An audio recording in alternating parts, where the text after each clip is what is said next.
এই সমাজের মানুষ কারো দায়িত্ব নেবে না, এই সমাজের মানুষ কারো দায়িত্ব নিতেও চায় না, কিন্তু কাউকে দায়িত্বহীন করে রাখে, কাউকে দায়িত্বহীন করে রাখে। কি কইছি বুঝছেন?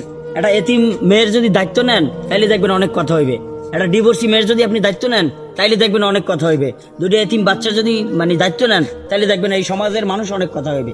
কিন্তু যে এরা যে যে পইরে থাকবে বা অসহায়ের মধ্যে থাকবে, এগুলো মানুষ দেখবে না। যখনই আপনি দায়িত্ব নিতে যাইবেন, ঠিক আছে, যখন আপনি দায়িত্ব নিতে যাবেন তখনই মানুষের কথা শোনা লাগবে, তখনই মানুষের কথা শোনা লাগবে। কি কইছি বুঝছেন? কারণ একজন এতিম একটা ডিভোর্সি মেয়ের দায়িত্ব নেওয়া কি অন্যায়?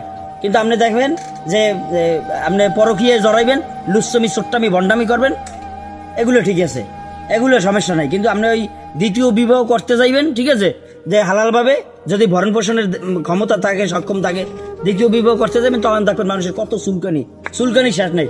এই দ্বিতীয় বিবাহ প্রচলন এই বাড়তেছে দেখেই, আর এই প্রচলন আস্তে আস্তে উঠে যাইতেছে দেখেই পরকী আর মনে করেন ওই লুচ্ছমি বন্ডামি এগুলো বাড়তে আছে, লুচ্ছমি বন্ডামি এগুলো বাড়তে আছে। আর যদি দ্বিতীয় বিয়ের প্রচলন থাকতে, আর যদি এইটা মানুষ অ্যাকসেপ্টেড করতে, তাহলে লুচ্ছমি আর ওই বউরে না জানা এই পতিতলায় যাইতে না, বউরে না যায় না এই পতিতলা যাইতে না, আর কট খাইতে না, বুঝলেন? ওই কট খাইয়ে জরিমানা দেওয়া লাগবে না, কারণ হলে ওই কট খায় আর জরিমানা দেয়, এই হইলে এই অবস্থা, বুঝলেন?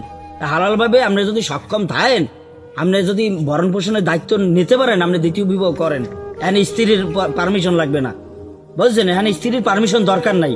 আপনি ভরণ পোষণ হক আদায় করবেন, পরিপূর্ণভাবে হক আদায় করবেন।